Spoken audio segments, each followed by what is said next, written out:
لقد آتینا لقمان الحکمت۔ اللہ تبارک و تعالیٰ نے قرآن پاک کے اس رکوع میں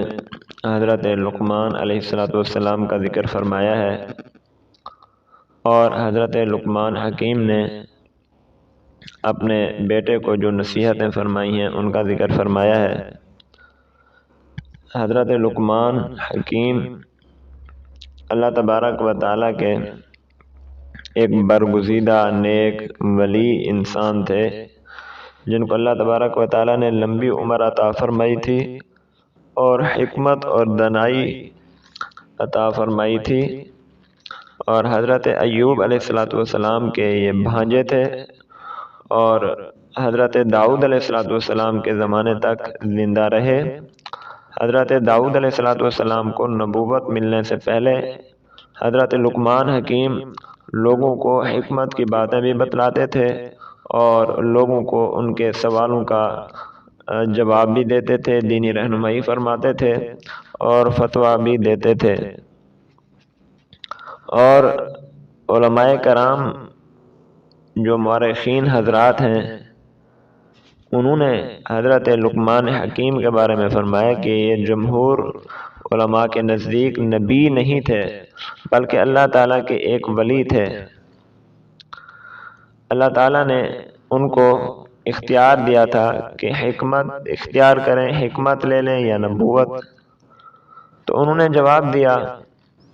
کہ اگر آپ کا حکم ہو، اے اللہ اگر آپ کا حکم ہو کہ میں نبوت لوں تو پھر تو میں نبوت لوں گا، اور اگر آپ کا حکم نہیں ہے، صرف اختیار ہے، تو میں نبوت والی ذمہ داری چونکہ بہت بڑی ہے، اس لیے میں حکمت لوں گا، نبوت کی ذمہ داری اٹھانے سے میں ڈرتا ہوں۔ تو اس طرح اللہ تبارک و تعالیٰ نے ان کو بہت زیادہ حکمت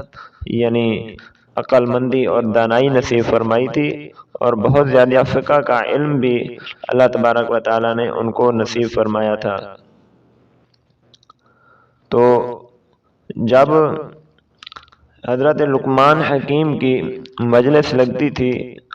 تو ہزاروں لوگ حضرت لقمان حکیم کی باتیں سننے کے لیے اور مسائل کو پوچھنے کے لیے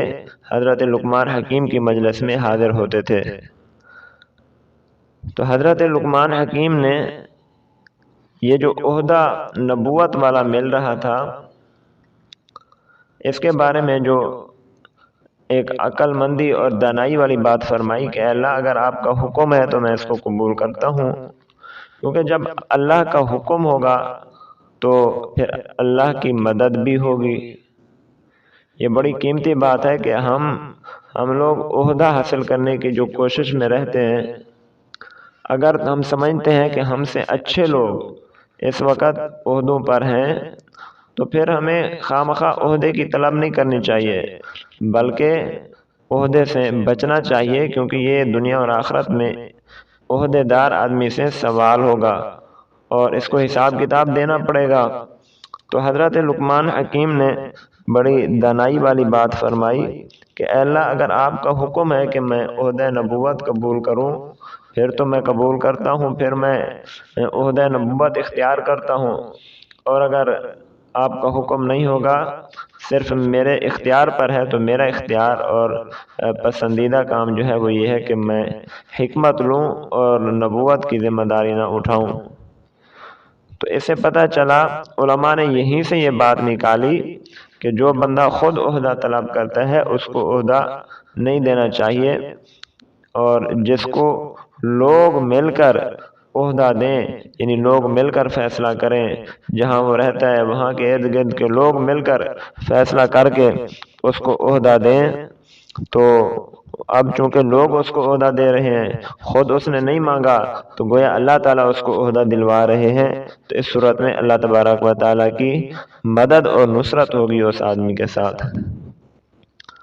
تو اللہ تبارک و تعالیٰ نے حضرت لقمان حکیم کو بہت زیادہ حکمت دی تھی۔ اس کی گواہی مورخین حضرات اس طرح دیتے ہیں کہ حضرت وہب بن منبع انہوں نے فرمایا کہ میں نے حضرت لقمان حکیم کی حکمت پر مبنی 10,000 سے زیادہ ابواب پڑھے ہیں، جن میں ان کی حکمت کی باتیں ہیں۔ تو حضرت لقمان حکیم کو اتنی زیادہ حکمت اور دانائی کیسے ملی؟ آپ فرماتے ہیں کہ میں اللہ تبارک و تعالیٰ کا شکر بہت ادا کرتا تھا، اور اس آیت میں جو آیت میں نے پڑھی ہے اس میں بھی اللہ تبارک و تعالیٰ نے حضرت لقمان حکیم کو مزید اپنا شکر ادا کرنے کی طرف اللہ تبارک و تعالیٰ ان کو رغبت دلا رہے ہیں کہ انشکر للہ، کہ اے لقمان حکیم اللہ کا شکر ادا کیجئے۔ وَمَن يَشْكُرْ فَإِنَّمَا يَشْكُرُ لِنَفْسِهِ، جو بندہ اللہ تعالیٰ کا شکر ادا کرتا ہے تو اس میں اس کا اپنا ہی فائدہ ہے، کیونکہ جب شکر ادا کرے گا تو اللہ تعالیٰ نعمتوں میں اضافہ کرے گا، اور اس کی نعمتوں میں جب اضافہ ہوگا تو اسی کو ہی فائدہ ہوگا۔ البتہ ایک روایت میں ہے کہ حضرت لقمان حکیم نے فرمایا، جب ان سے پوچھا گیا کہ آپ کو اتنا حکمت، عقل، دانائی کیسے ملی، اس کی وجہ کیا ہے، تو انہوں نے جواب دیا کہ مجھے اس درجے پر اس لیے پہنچایا گیا کہ چند باتیں جو ہیں میرے اندر پائی جاتی ہیں ان کی میں پابندی کرتا ہوں۔ پہلی بات یہ ہے کہ میں اپنی نگاہ کو پست رکھتا ہوں اور بد نظری کے گناہ سے بچتا ہوں، اور دوسری وجہ یہ ہے کہ میں اپنی زبان کو سنبھال کے رکھتا ہوں۔ جس طرح اپنی نگاہ کو سنبھال کے رکھتا ہوں، اپنی زبان کو بھی بند کر کے رکھتا ہوں، ناجائز، فضول، غیبت میں، گناہ کے باتوں میں اپنی زبان کو ملوث نہیں کرتا، اور تیسری بات کہ میں حلال روزی پر قناعت کرتا ہوں، یعنی تھوڑی مل جائے لیکن حلال ہو، زیادہ لینے سے اسی تھوڑی پر ہی قناعت کرتا ہوں، اور فرمایا میں بات میں سچائی پر قائم رہتا ہوں۔ سچ بولنے کی وجہ سے اگرچہ ظاہری طور پر مجھے جتنا بھی نقصان نظر آ رہا ہو تو میں نقصان برداشت کرتا ہوں، وہ ظاہری نقصان برداشت کر لیتا ہوں، لیکن اپنی سچائی پر قائم رہتا ہوں۔ اور فرمایا کہ میں عہد کو پورا کرتا ہوں، یعنی جو بھی کسی سے عہد، معاہدہ، وعدہ کرتا ہوں اس کو کما حقہ پورا کرتا ہوں، اور فرمایا کہ میں مہمان کا اکرام کرتا ہوں۔ ایک عادت میری یہ بھی ہے، تو اس وجہ سے بھی اللہ تبارک و تعالیٰ نے مجھے خیر کثیر اور حکمت، عقل، دانائی نصیب فرمائی، اور فرمایا میں پڑوسی کی حفاظت کرتا ہوں، پڑوسی کو نقصان نہیں دیتا، تکلیف نہیں دیتا، بلکہ ان چیزوں کی بجائے میں اپنے پڑوسی کی حفاظت کرتا ہوں، اور فرمایا فضول کام اور کلام کو چھوڑ دینا یہ بھی میری عادت ہے کہ میں جو کام بھی کرنا ہو دیکھتا ہوں کہ اس کا کوئی فائدہ بھی ہے دنیا آخرت میں یا نہیں۔ اگر بے فائدہ فضول کام ہے اور فضول کلام ہے تو اس کو چھوڑ دیتا ہوں، یہ نہیں دیکھتا کہ اس کام کو کرنے میں یا اس بات کو بولنے میں گناہ یا ثواب، یہ نہیں دیکھتا، بلکہ صرف یہ دیکھتا ہوں کہ اس کا کوئی فائدہ بھی ہے یا نہیں۔ جب اس کا فائدہ نہیں ہوتا تو میں اس کام کو چھوڑ دیتا ہوں۔ تو ان عادات اور خصائل کی وجہ سے اللہ تبارک و تعالیٰ نے مجھے اتنا حکمت اور دانائی نصیب فرمائی ہے۔ تو آج بھی اگر کوئی انسان ان عادات کو اور ان خصائل کو اپنا لے تو اللہ تبارک و تعالیٰ اس کو بھی حضرت لقمان حکیم والی